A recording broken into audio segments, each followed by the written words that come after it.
Loud. Hey folks, welcome to BrightID's weekly AMA. It is September 22nd. We are post-merge. We are on the last day of Gitcoin round 15. And hopefully we're near the launch of Aura. Let's see. Looks like we've got a group of people that know and love BrightID. We'll see if anybody else shows up, but happy to dig into all things BrightID and BrightDAO with the folks here. If you have any questions, feel free to just jump right in or write something in the chat. Yeah, I'll start off mentioning Gitcoin because today is the last time. I think there's a couple hours left, in fact, in this round. If you haven't gotten into support your favorite projects, do so. And if you haven't already linked your BrightID to your Gitcoin passport, do that to maximize your matching. We had a little surge in interest in the BrightID grant, so it's up a little bit in funding from where we were a few days ago, so that's good.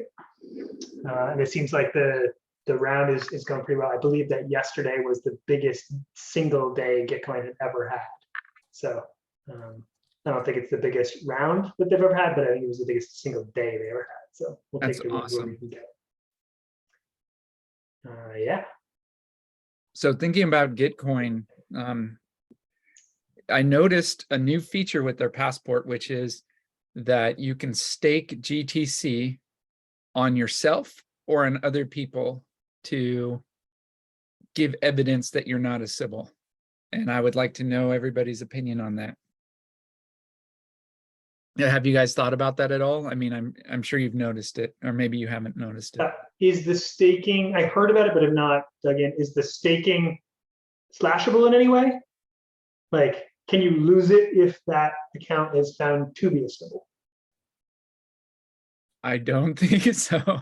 So it's not like, so staking could be a misnomer there, because I don't think you're actually putting funds at risk. I think you're just signaling. I think it's a signal that uses GTC coins, Gitcoin, their token for staking.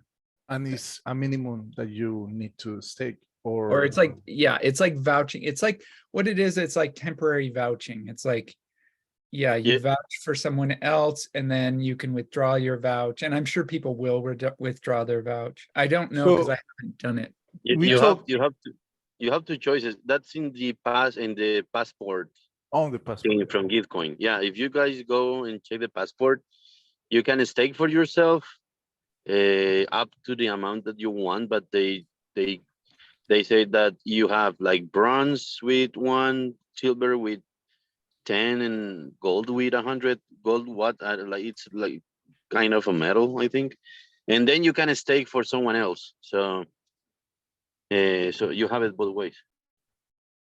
And that only just adds to your matching percentage. So if you've already done a few other things and you're maxed out, it doesn't do any additional benefit, right?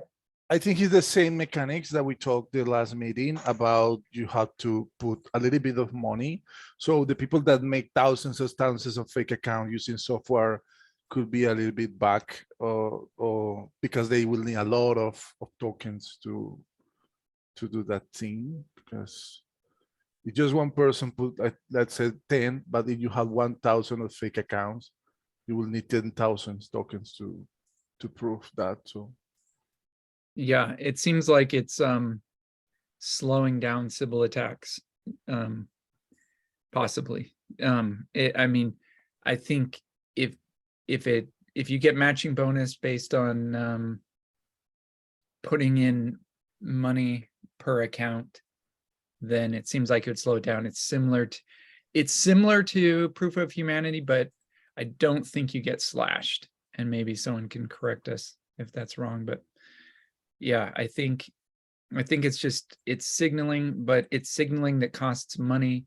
I think one of the things, I actually prefer that to the proof of humanity, because it's kind of like the difference between proof of work and proof of stake. Like proof of work, that money, well, no, actually, it's more like, I don't know what to say, but Yeah, it's like, if there's not slashing, I get concerned. So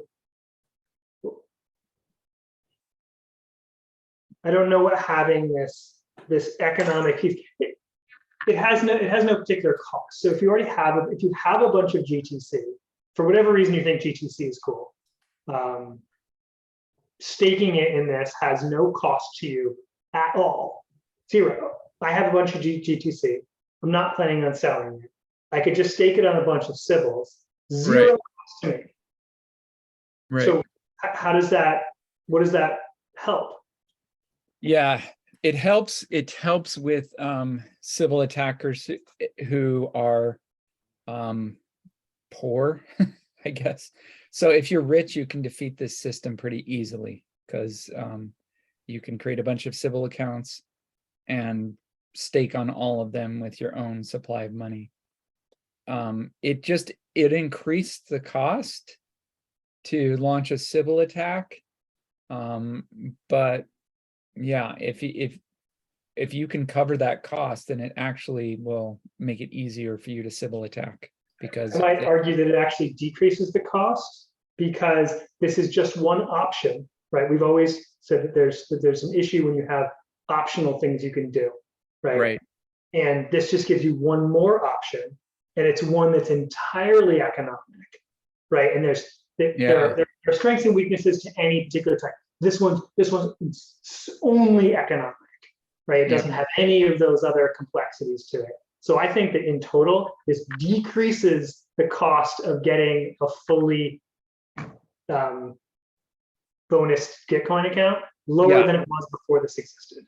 I see what you're saying, because like before, maybe these other options were out of reach for some civil attackers, but maybe the civil attacker had money, and now that there's an option that where you can easily just like very easily just put in money and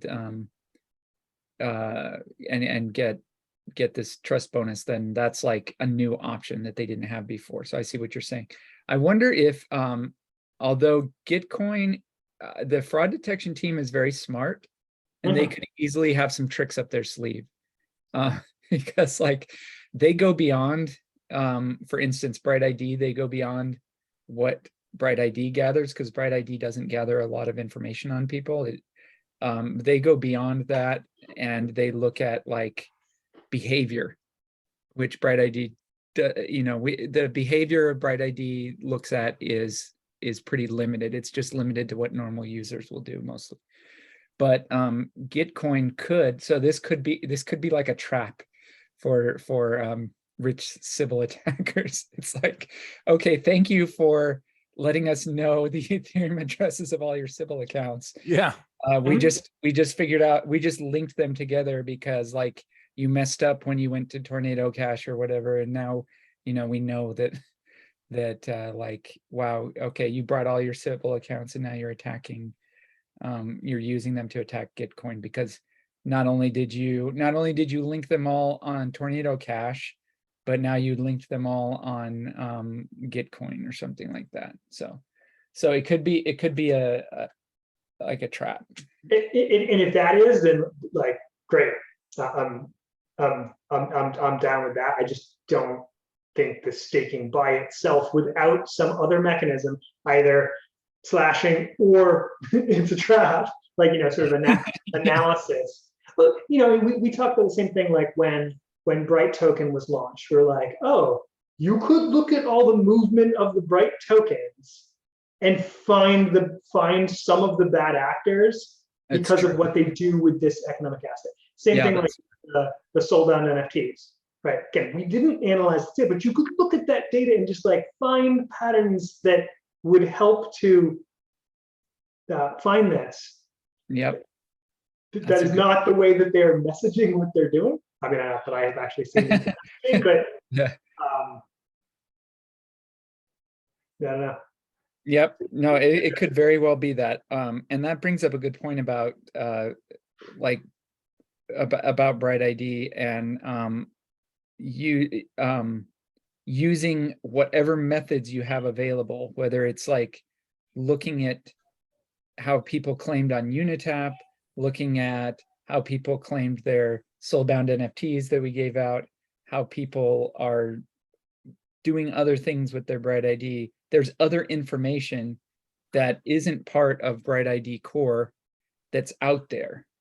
And so that's I guess that's another big plug for Aura, is because like there's no limits to what an Aura player can bring in to their analysis. So you could, if you're smart, if you're a really good Aura player, you could bring in all sorts of evidence, like look at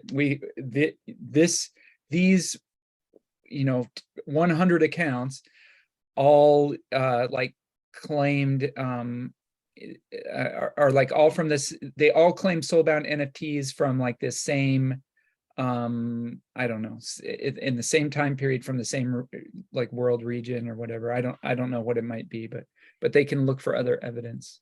Right. So that's interesting. There's some piece of metadata that was captured that's the same. It's like, oh, look, 500 of these have the same exact piece of little metadata that you think would be different if it was different people claiming them all. Right. Yeah.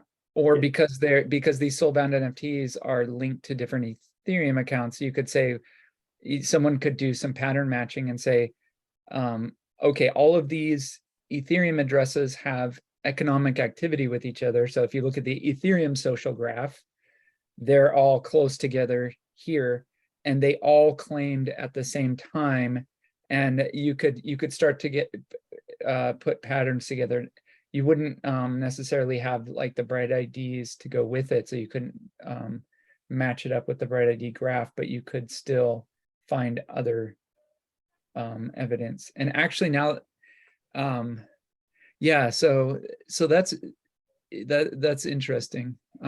But I wonder if yeah, I wonder what else is out there that could be used by Aura players, like what other information there is. But yeah, definitely if you have behavioral patterns at your like how people used apps. So there is the issue though that we try to separate the apps from the BrightID graph. So that does make it harder. And that was one of the frustrations of Gitcoin, is they told us like, hey, we have all this information about BrightID, like this extra behavioral information about these BrightID users and what they're doing, and we want to feed that back into BrightID. And we told them like, we don't preserve that link. Like we don't know which Gitcoin users are which BrightID. We just know that they are Gitcoin users. We just don't know which ones, and so we can't make that link, and so we can't use that nice data that they were giving us. So that does make it a little tricky for Aura players, but I don't know, maybe there's some way to I don't know, some way to do some sleuthing and figure out like who people are without it seems like a kind of a catch, because you can't, it's like, how can you use that data and still preserve privacy? Because if Aura players have access to all that information, is it really private anymore? So I don't know how that works. It's tricky. So let me say, well, if I was an Aura player, I could say, in order to verify you, I want you to show me your passport and your social security card and your birth certificate, your college transcripts. You have to show all of those things to me before I will give you what I'm allowed to with my authority to do. Now, so you were making a choice to show those to me. I'm not necessarily sharing them with anyone else, right? It wasn't required at the protocol level. It's just how I was going to make my personal decision. I'm not the how I determine my decision is not one of the things that I put onto the graph. Yeah. So that's a really good point. Not my method. Yeah. So that's a good point. Is that that Aura players are going to be verifying people that they already know. So chances are they're not going to need to, like if you're verifying your friend, it's like you don't need to see their passport. You don't need to see all the, like, you already know the stuff that you're not going to learn anything new from asking for their papers or whatever. So you're not really invading someone's privacy. I hope that we don't get to the point where it's like random people that you don't know asking for your papers, and that's how they're going to BrightID verify you on Aura, because that's not, to me, that's not any better than the existing systems. So, but so Well, that it's better. It's better in that one. If you only had to do it to an individual, show those things to an individual, and they're not going to store them somewhere. Right, but it opens the door for like scammers who are going to do things like steal your identity. So, but so I hope that doesn't become the norm. But that goes back to the question of the Aura players. So if having this extra information to detect Sybils, if it is someone that you know, then chances are you will know some things about them, like Ethereum addresses. So for instance, I know some Ethereum addresses that Philip uses for different things like Gitcoin. And so I can't do this for everybody. Like I can't scour the entire graph of Gitcoin users looking for Sybil attackers, but I can look at Philip. I can say, are there other addresses that Philip has had like economic activity with, sending things back and forth? And is he like, did he take the bait? Did all these addresses that he's using, like if there's an Ethereum graph that I can look at, I can say, okay, all of these like close addresses to Philip, like they all got this like they all staked on each other on the Gitcoin passports. And it could be like, and then I've got to do some sleuthing and get to the bottom of it, because it could be legitimate. It could be that you were like an evangelist for staking on Gitcoin passport. You tried to get all your friends to do it and stuff like that. So it could turn out to be totally legitimate, or it could turn out to be a Sybil attack. And that's up to me as an Aura player to investigate. So really, I think most of the investigation is going to happen kind of in your neighborhood with the people that you already know some things about, because you can't just start from scratch with someone like on the other side of the BrightID graph. You're just not going to know enough to be able to do that kind of investigation. It's curious because yesterday I have a situation similar to that. We have a user, I think it's from Nigeria, that he came to the meeting and tell me that he want my green connection, my already known connection. Because in another meeting, another host tell him that if he start coming to the meetings and that kind of stuff, maybe we could get him the green connection. But he think like it was some kind of price of some kind of method that you need to, but I tell him directly, man, Yeah. I don't know you. I don't know who you are. Yeah. Maybe if in the future I trust you, I could change your connection for the yellow to the green one. But it's not like the method to start coming to the meetings. I don't know. So he was trying to force, to make it by force. And that's natural. I think that's natural human behavior. Someone told him, this is what you need to do, and he did it, and he's eager, he's showing ambition. It's probably not bad. It's probably just someone, wanting to achieve all they can in BrightID and make the most of it, which I think is great.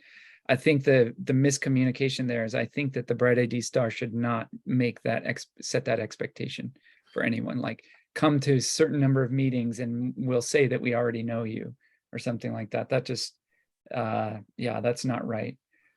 Yeah, but what I understood by that interaction is that he thinks that the BrightID stars already known connection is like some kind of prize or some kind of. Well, it kind of is. thing If you're to trying get. if you're trying to get B2, it kind of is. And as far as Aura verification, if you, it's kind of like people are going to want to try to find Aura players, and so there might be that same sort of stretch where it's like, you know, I really want, you're an Aura player. I really want you, why don't you take a look at me, like be my friend or whatever, and just so I can get Aura verified. When really what we want to do is we want it to spread to other communities by people who are willing to become Aura players themselves. So maybe this individual who is showing an interest in, like, what else can I do with BrightID? Yeah. Maybe he would be a good Aura player himself. And then it's like, rather than saying, well, do I already know you, and trying to fake that, you could say something like, well, here's, you know, I'm giving you, like let's do a test or something. Let's get to know each other kind of in a, I guess you could almost say, professional relationship. Like, I'm an Aura player, you're an Aura player. Let's see what we can do to help each other out in the Aura game. And that feels more right. Like, if you get to know someone in a community, and even an online community, and you become friends, then sure, already known feels appropriate. But if it's just like you're just following the steps to try to get verified, I don't think it works that way.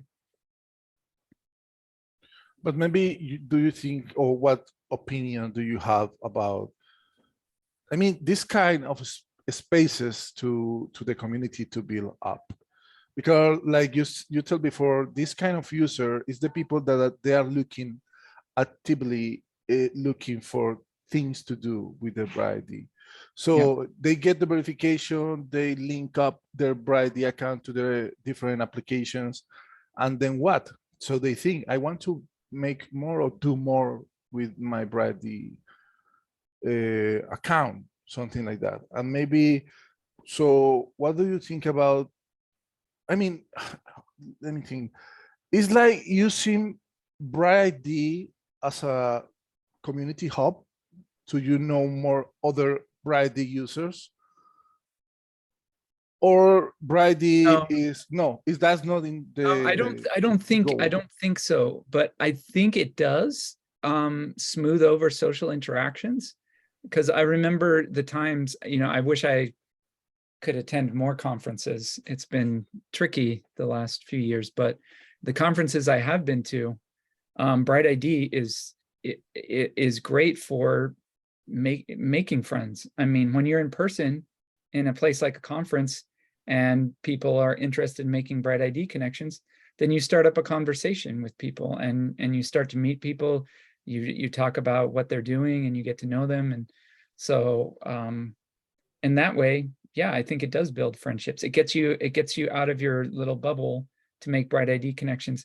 However, I think that we need to make it more natural, so that it's not like, hey, let's push towards already known as fast as we can, so that we can both get this already known connection.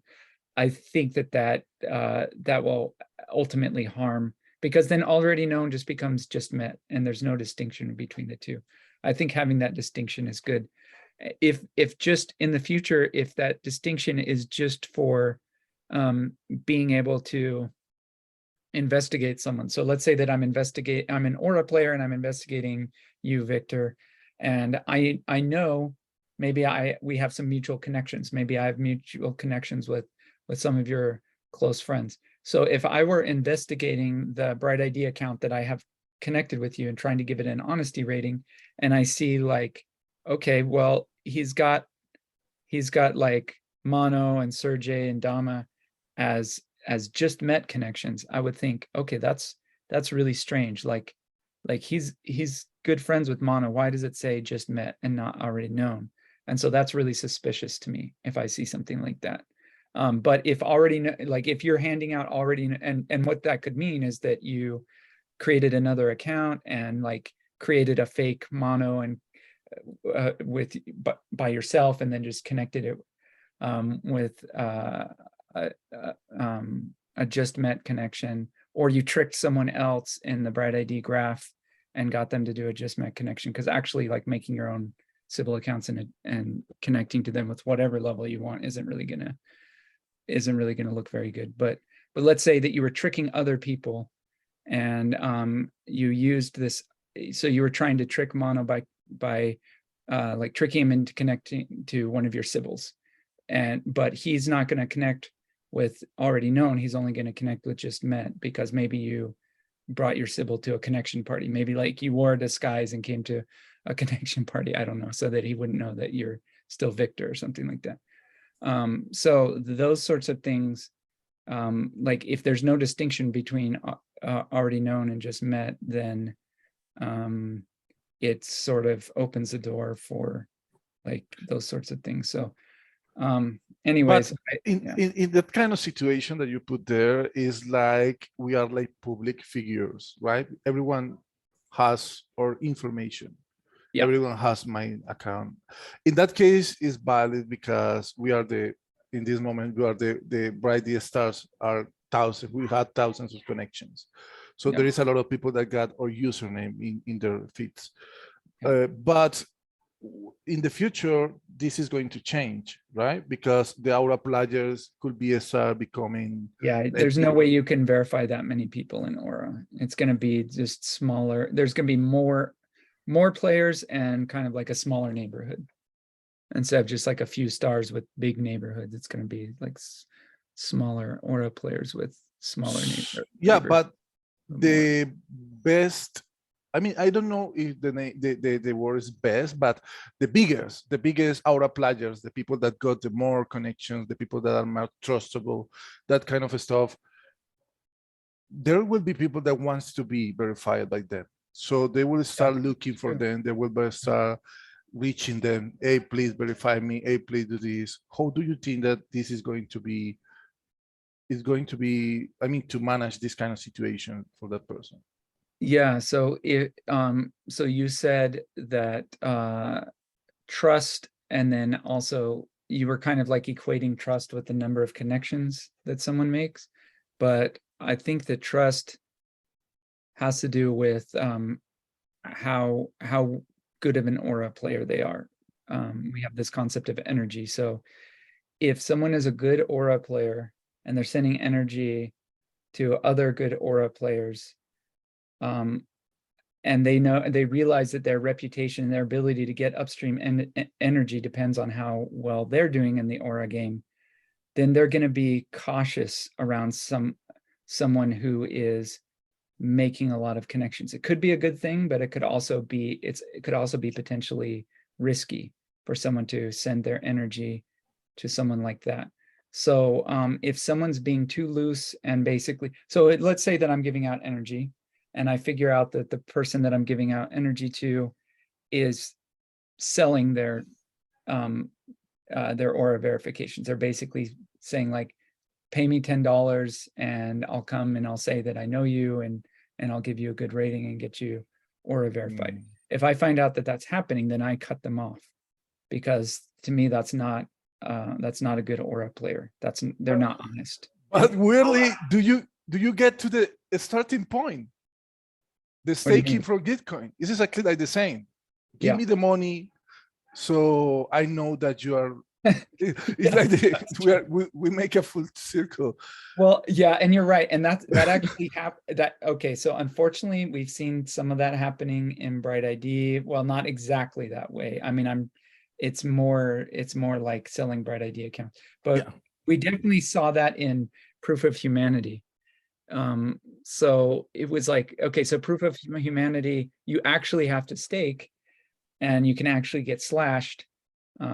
So that part's different, but because it was difficult for people naturally were looking for a shortcut to get verified with Proof of Humanity. Other people saw that as a business opportunity, and they said, okay, well, let's have these vouching parties, and it costs $5 to get in, and then we'll vouch for you, but you've got to come to this vouching party and you got to pay me some money and then I'll vouch for you, something like that.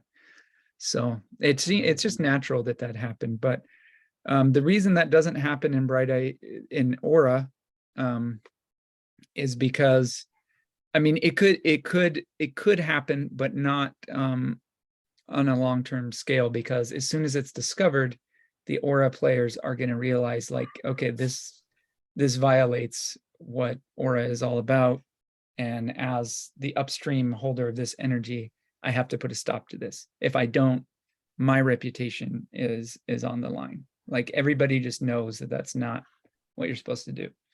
So so that's kind of what puts a stop to it. Whereas in Proof of Humanity, there's not even any, like, they know that that's going on. They've known that for a while, and they haven't even they're not even sure if that's wrong. They're just like, you know, maybe that's okay, maybe. So it's kind of a gray area over there, I think.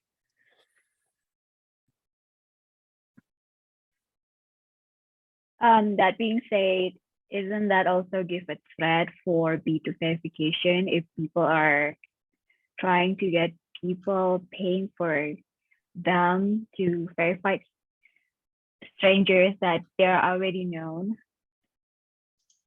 Yeah, Because B2 relies on already known connections. yeah.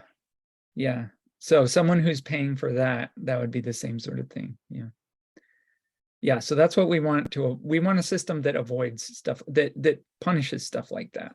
So we can say that decentralization in that aspect is the bad thing, because when Gitcoin asks for the staking, they are centralizing this staking, the money, or when Superfees ask for $10 for a POAP, is different. That when the people start involving with money and, like, I don't know, charging fees to make connection, that is bad. That shouldn't be the goal. It could be serve their purpose, but it's not the goal. The goal for the Right. project. Yeah, and I think Philip said it really well, that it shuts out one kind of Sybil attacker, but opens the door wider for another kind of Sybil attacker. So he's skeptical that the net effect is going to be beneficial, especially when there's so many options.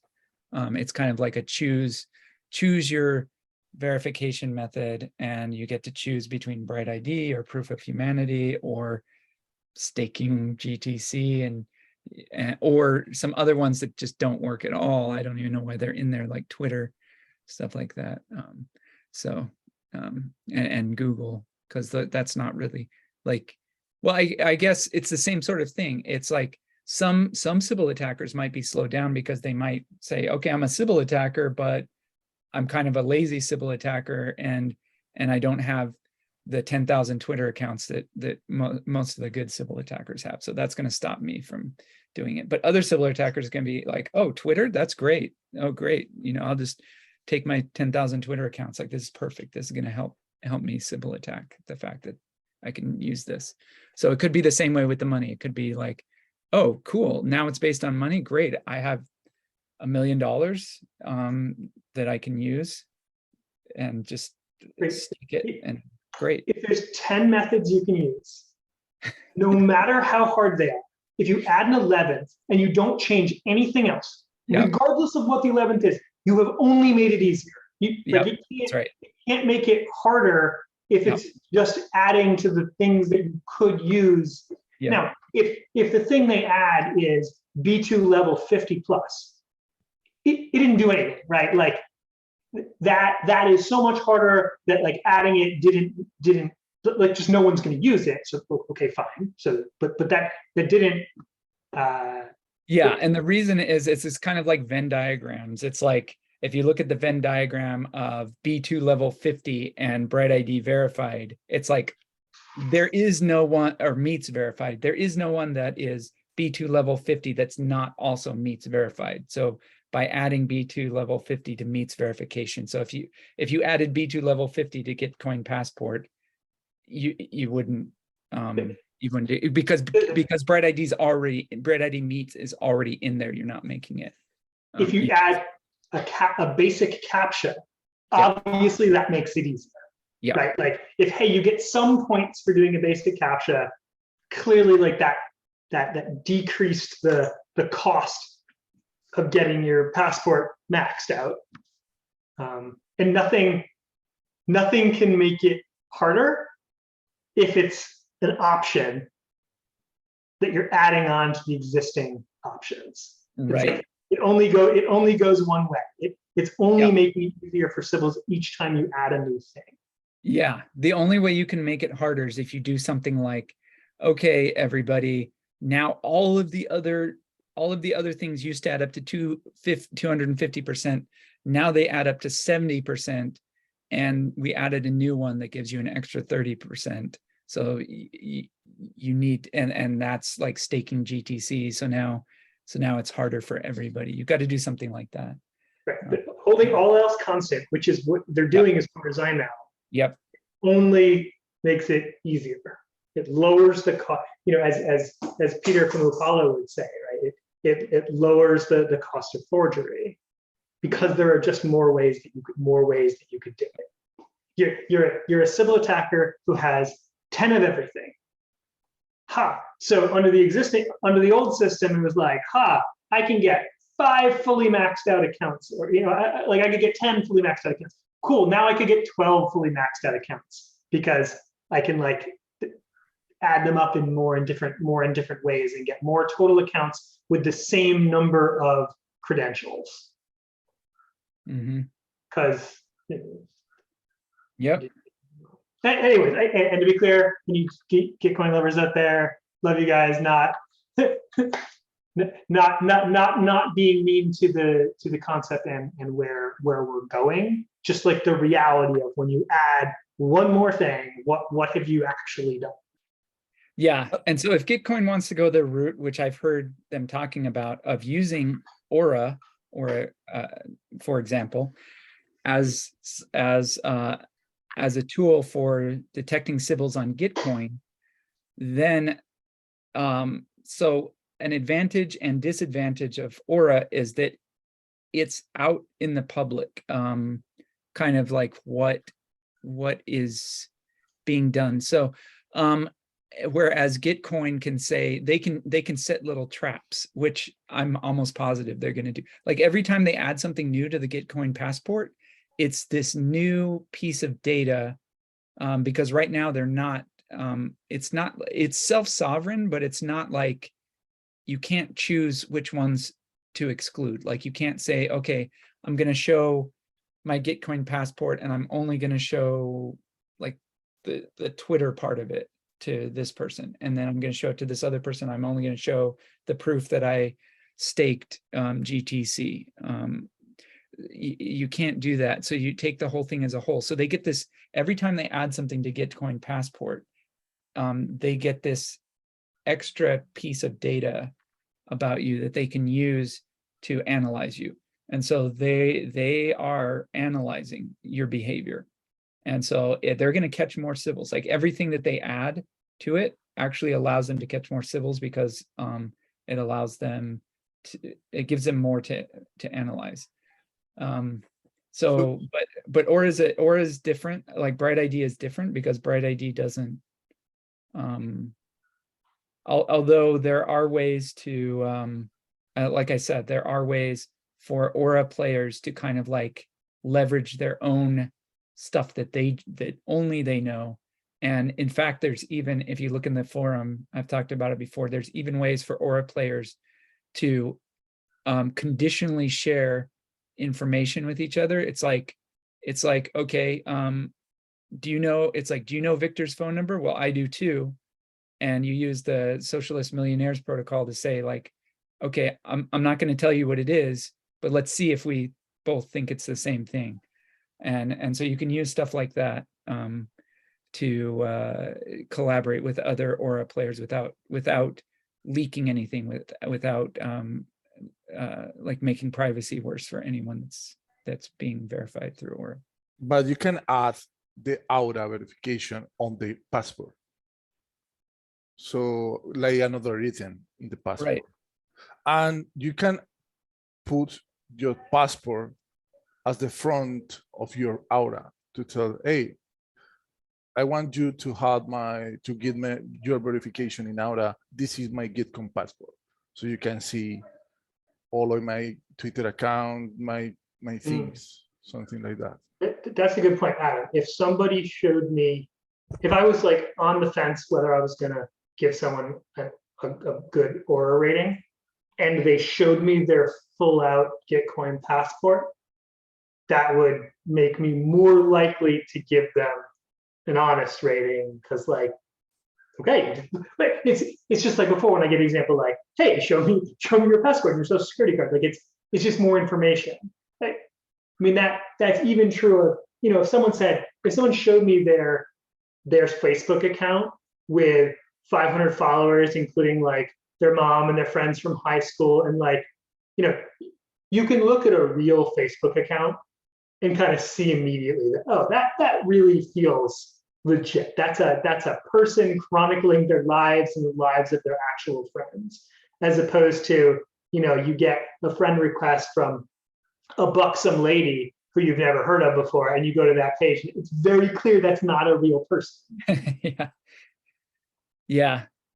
I mean, that brings up that, yeah. So for me, that's like stuff that I would, there's a good chance that I already know most of that stuff about the person that I'm investigating. Like I already know, okay, well, I've interacted with them on Twitter. I've sent them messages and we've replied to each other's tweets. And so I know this is their Twitter account that they use.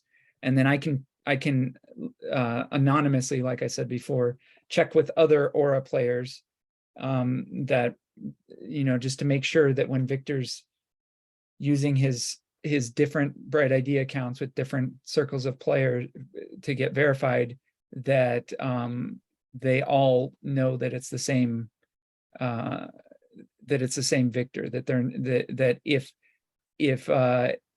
like 3 different BrightID accounts come up with the same Twitter account, and meaning that the 3 people that were verifying thought that they were verifying the same person, but they're actually verifying 3 different people.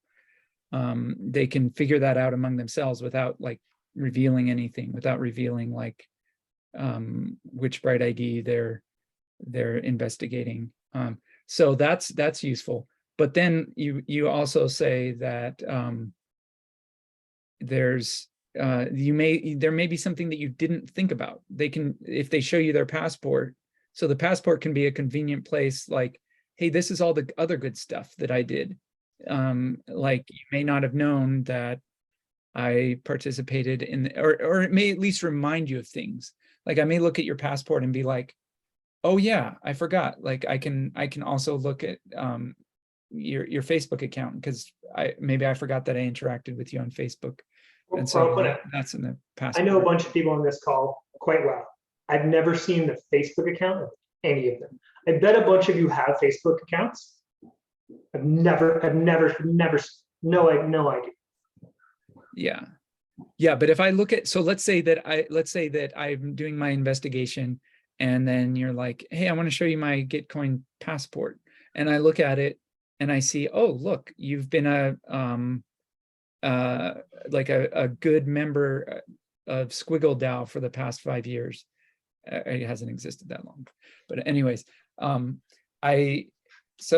like, oh yeah, actually I'm in that DAO too. I've totally forgot about that. Yeah, that's another, like, so if I can see at a glance all the things that are interesting to me about you that are pretty easy to verify and maybe add to your credibility, I think in some ways that's nice to have it in one place. And as long as you can selectively share that with people, and as long as you're not feeling, so what I want to avoid is where someone feels like they have to. It's where it feels like, okay, I'm not going to get Aura verified unless I share this with someone that I don't want to share it with. Like like sharing it with people that you do want to share it with, that you don't mind them knowing those things about you, and it feels good, and it doesn't feel like they're learning something that you wouldn't want to naturally tell them anyway. I think that's good, and I really like that. I just don't want it to be like some official sitting in an office somewhere that's like, show me your papers or something, or you can't get Aura verified. Like that definitely doesn't feel good.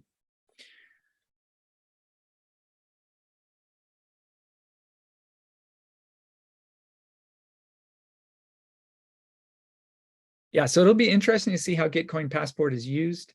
I definitely want it to be one of these things where you get to choose, and it doesn't become like this. I don't know. I was reading an article by Molly, like that came out a few months ago, a blog post, and I did a Twitter thread about it because I thought it was really interesting. But yeah, I appreciate people like her and Philip Sheldrake, who like always remind us about the dystopian possibilities of trying to do something like BrightID or Gitcoin Passport, like all the ways we can go wrong and like make things really difficult for people who, for instance, like might need to be allowed to be a civil, to do things like escape persecution from like people that would, like, I don't know, want to kill them or something like that. So yeah, there's definitely reasons to not be required in most cases to share something like a Gitcoin Passport. So we have to be careful about that. Hey, we're getting towards the end. I have a different question that I want to ask Sure. outside of this. Yeah. And that is, so I know that an application sort of like only gets to check the verification. Like they don't find out which BrightID user it is. They don't find right where they are in the graph. What exactly are they at? Like when they're asking, is this person meets verified? Are they B2 verified? Are they Aura verified? Are they B2 level 5 verified? Right? How many questions do they get to ask? Like, can they figure out that I'm, you know, that I'm B2 level 62 specifically? Can they be like, talk about that? Yeah. So that's where we have to be careful again about because if we allow too many different, it's kind of like the Gitcoin Passport. So let's say the Gitcoin Passport wants to be pseudonymous. So you can collect a bunch of credentials and then you share them with whoever. You can selectively share them. So especially if you're required to share the whole thing as a package, which I'm going to try to like help them so that they don't have to do that, so that they can figure out how to just share pieces of it, because that makes a much better passport than the physical ones that we have today. If you can just share like just the important pieces at any given time. So if you are using an app, let's say, that says okay, and the way we frame it is different than the way Gitcoin does it. So when we say like you have to be B2 verified or meets verified, we actually mean it. Like the nodes check that, and you cannot come with one account that's meets verified and a different one that's like B2 verified and get them both and use them both. So it's not going to be in your advantage to do that. As we talked about, like they kind of like level up from each other.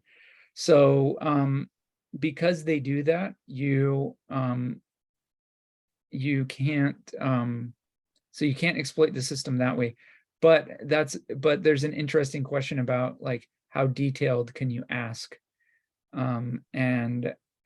and so we do need to be careful about that. We do need to be careful that a certain verification isn't like so but we go to so exclusive that it like it singles you out, but we go to lengths to make it so that it's not that way. When people get their verifications, they get them in batches, so that it's like all of the people who would qualify for a certain app, they all get their like their apps all renew the verification at the same time, so that you can't tell who in that batch is who, and then they all expire at the same time. So so it's hard to single people. So we make it hard to single people out, but you still have to be careful, because let's say that there's an app and there's only one user of the app. And so that's something that you can go back and look in the BrightID graph and say, okay, we verified one person, here's the person. I mean, you've got to have some sort of like, Or the flip side is an app with one user, just to give an extreme example, an app with one user would definitely be able to find that one user in the graph. An app with 10 users would see like, okay, these are the 10 users. I don't know who's who, but here's the 10 users. well, hold on, but let's say this users came on one per day. Would they be able to know them? Be able to find them all? Yeah, so that's what I was alluding to, that The batch. the protections, yeah. So the fact that these verifications come in batches, what happens is like, you get your verification. Actually, the other thing we do that I just remembered is you get the verifications for apps, even if you're not using the app. So that's another way that we protect people. So actually what I said was wrong. I remember now that we added a protection about that. So let's say that there's an app that really only has one user. A bunch of people will get the verification for it, even though they have never used that app yet. And we do that on purpose, just to, like, we make the BrightID mobile front end do that, just so that there's a bigger group of people, so that you can't do that. So I retract what I said, because I forgot that we had done that. It's actually very important. So even if you have an app with only one user, there's going to be a bunch of other people whose mobile front end went and got them the verification for that app, just so they could be in a bigger batch, so that an app can't do something like figure out who is, use timing attacks to figure out who's using their app in the BrightID graph. So, and the same goes with verifications. So I wonder about, like, if it was a highly specific verification. So we do need to be careful. If the verification is something like you have to have this exact POAP and I don't know, something that like only 3 people in the world have, otherwise you can't get that verification, then it's going to break down that thing, because even though your mobile app may want to put you in that batch of people, it can't, because you don't have that POAP or whatever is needed. So you can use that. But I don't think apps are really interested in those sorts of things, because I think they're more interested in like the results of the Aura game or the results of graph analysis, because if all it is a POAP, then it's like you don't need BrightID. You just use the POAP instead. So yeah, it's hard to, and you should combine them outside of BrightID, like what Song It Out does. I guess something if a malicious, how about a malicious app that's trying to out people in some way, like that's, yeah. So that even the malicious app, so the malicious app, so right now, because apps are curated, and that includes the verification level that they choose. So if the BrightID registers or registrars were duped in some way to like include a verification that only like 3 people could achieve, then yeah, they could use that to single people out. But that it's like hard to imagine how that would even happen. But if an app's using a like meets verification or something, then it doesn't matter what they do. I'm trying to think of like what else they might do. So here's something they could do. So this is not related to, this is actually what I would do if I were trying to out people. I would do something that doesn't use BrightID. So I would ask for other information from them, and then use that to make a correlation. So yeah, because I don't think you're going to be able to map it to, you're not going to be able to map it to actual BrightIDs. Just because of how blind signatures work. You're not going to be able to take some piece of information that you collect, like an Ethereum address, and map it to an actual BrightID. Yeah, I can't think of any way to attack it there. Although I think it is one area where we should invite people to attack. Like if we could put a bug bounty that says, hey, if you can track which BrightID users by their BrightID actually came and registered for your app and linked their BrightID. If you can do that, we'll give you this bug bounty. I think that would be good because it'd be cool. Or just a tool that's like, what do we know about you? What do we know about you? Right. So I come in. Let's say the app's verification is meets. Okay. So at a minimum, they know that I have meets verification. So Unitap is going to have multiple verifications that it's asking. It's going to ask about meets. It's going to ask about B2. It's going to ask about Aura, right? So we know if I could look up, it's going to know at least those 3 things about me. And if it's asking about like B2, is it asking about, do I exceed a certain number, or is it getting the actual B2 score that I have? Yeah. And you bring up another good point with something with Unitap. So, and we know this about Tornado Cash too. So let's say that I'm a dumb user, a foolish user of Tornado Cash, and so I keep coming back with the same IP address and like moving stuff from different wallets. Like I've just ruined my privacy there. And you can do the same thing with Unitap. So Unitap, because it uses the blind signature as part of BrightID, it allows you to come with different Ethereum addresses and not have them linked to each other and receive tokens into different Ethereum addresses. But if you make the mistake of using the same IP address every time you go there, then now people are going to have all your Ethereum addresses linked together, whether you used BrightID or not. You're going to have all your Ethereum addresses linked together. If someone used, and if Unitap used those different verification levels, it could potentially know that you have all of them. But actually, the way that BrightID works is that it says, but Unitap's a little different because it says like, okay, if you have this verification level, you get this. If you have this verification level, you get this better thing. If you have this better verification level, you get this even better thing. So because it works like that, it's actually looking at like multiple verification levels at the same time for the same user.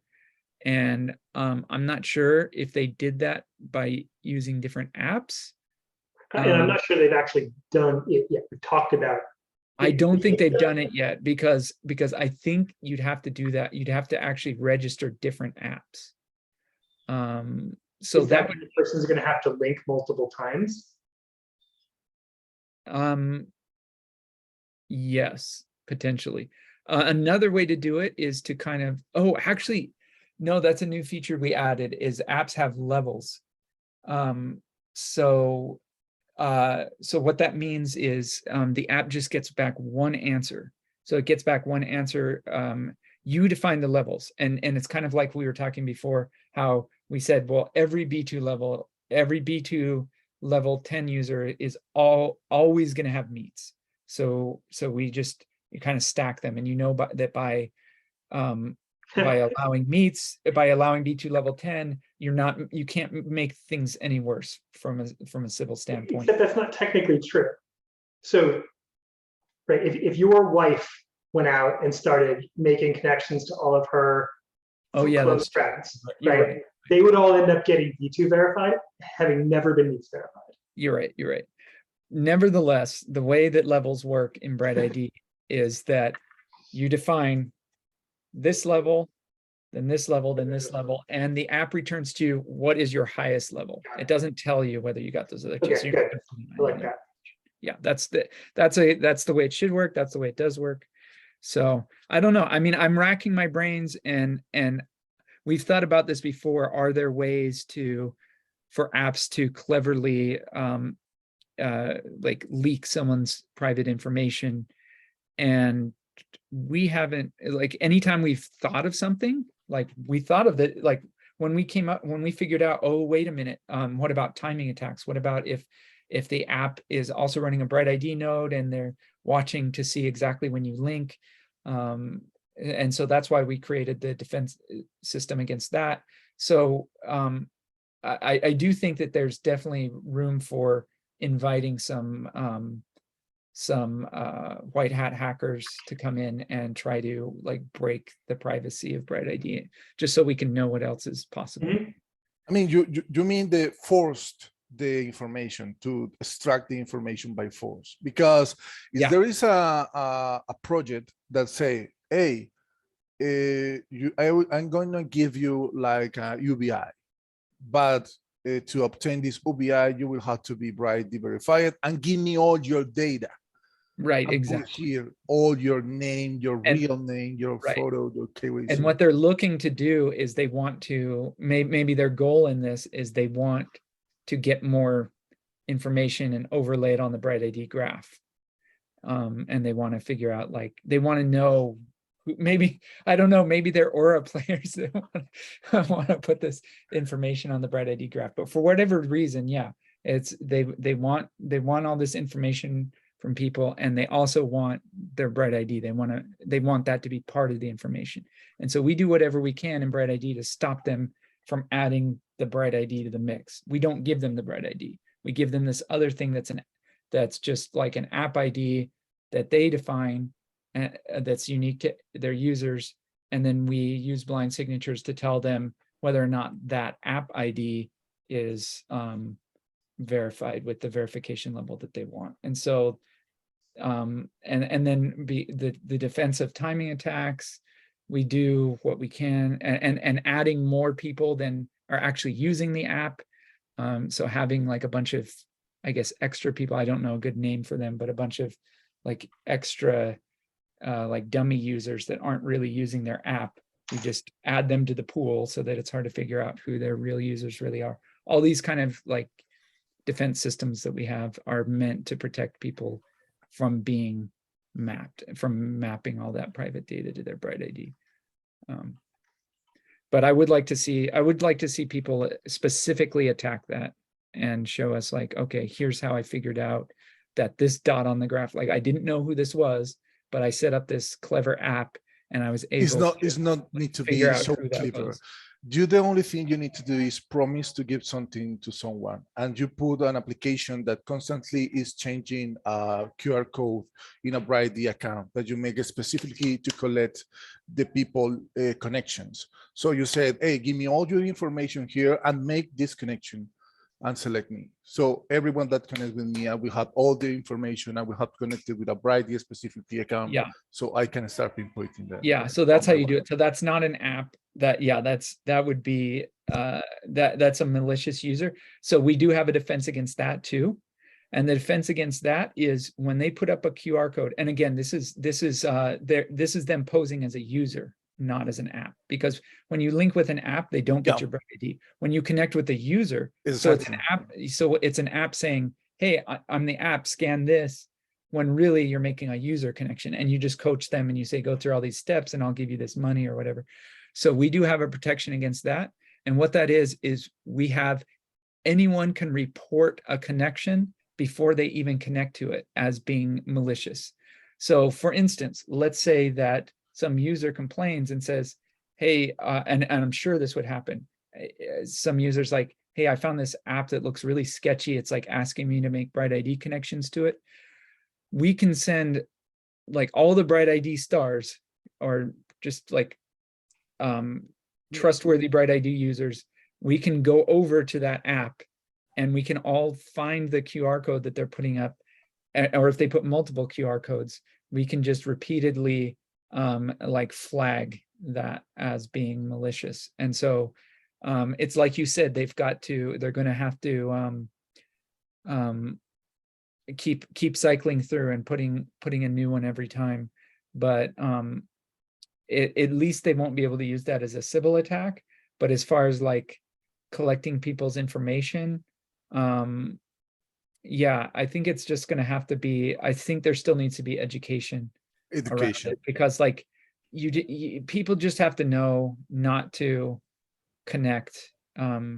Yeah, because we have good defense against Sybil attackers that try to do stuff like that. But if all they're doing is harvesting information, they can just what they can do is they can make a new I hate that I'm giving these ideas out because I don't want to I don't want attackers to do this, but you could put a new you could create a new Sybil BrightID account for every single person you connect to, so that even if other people come in and like shut you down, report you, whatever, you have a brand new Sybil for every person that you're connecting to.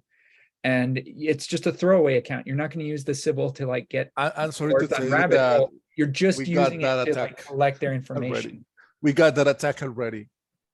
You got that guy already that does that? Yeah, the people, my gosh. they're coming to the meetings, and so sometimes the people just turn on the cameras and they start making fake account of the people in the meeting. So are Taking they a trying? screenshot of They're the trying to other get. webcams. Yeah, and They're making trying to get other fake people in the account. meeting to connect to them. Is that the point? No, because- they just try to stall the connection from the people in the meeting. It's How do weird, they- but how they do try do to that? do. Yeah. Okay, because we switched, and I think it was a really smart idea. We switched to one to many for connection parties, meaning you don't connect to the other people in the connection party. You just connect to the host.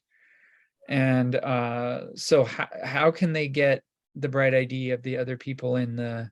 No, they just make a fake account using your Yeah. picture. So Using your picture so that Yeah. they can connect to other people. Oh, okay. So and then they'll just like put that somewhere. Like, Yeah. are they doing it on Discord or Telegram? Do we know where they're doing it?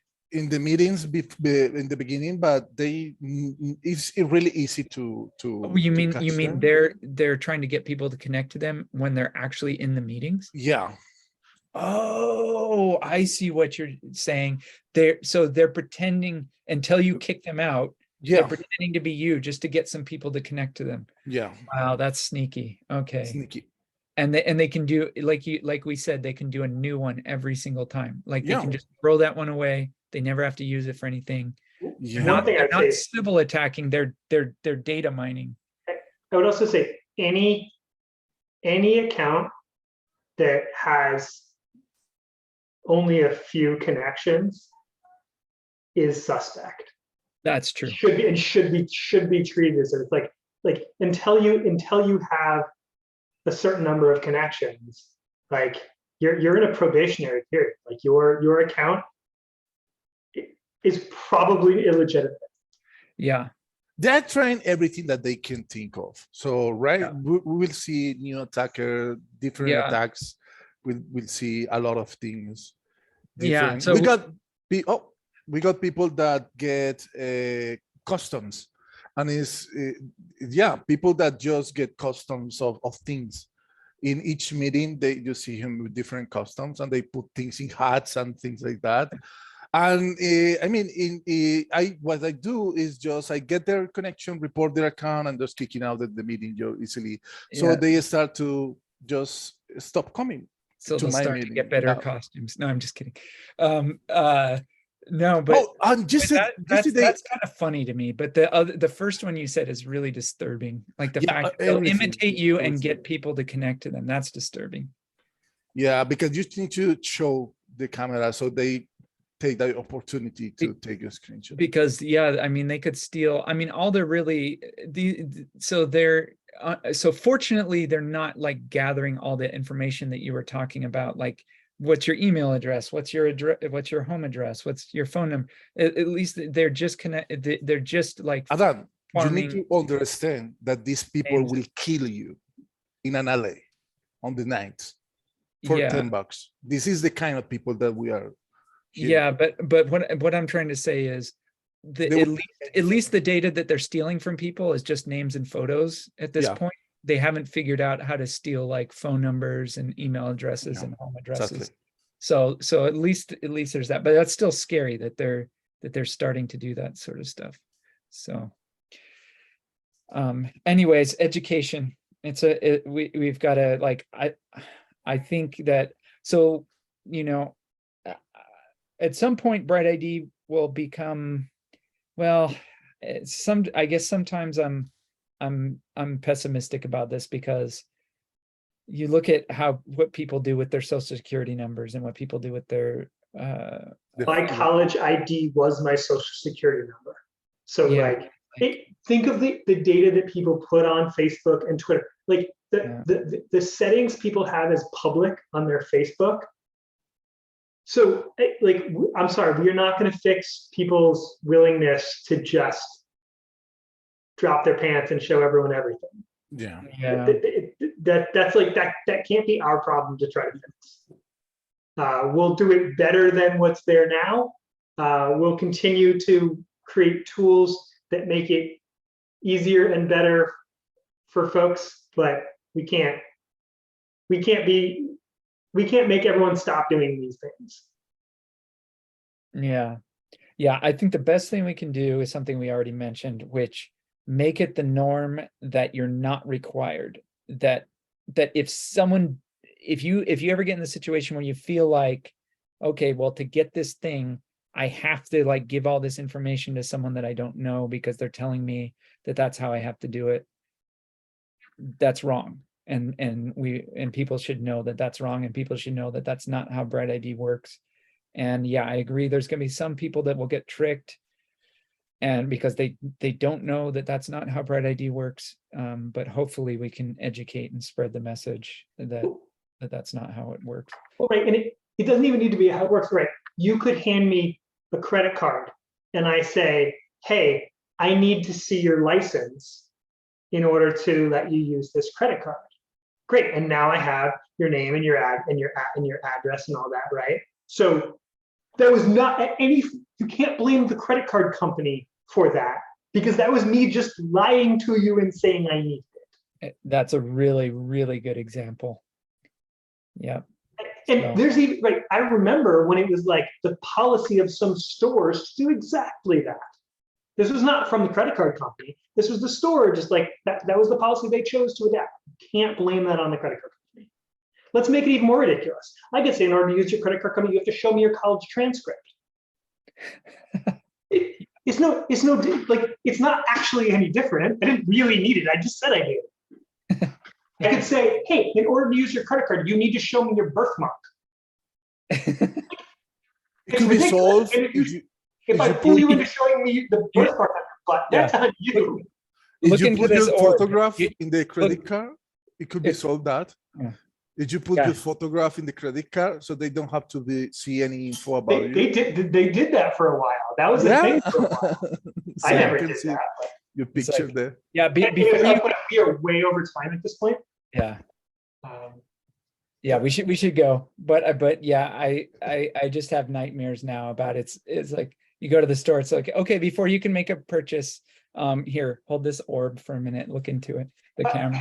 Well, if you go into the Amazon, self-checkout thing, right? It's like a palm print that you can set up. You don't have to set that up, but you can. Beat your blood so you have everything about you.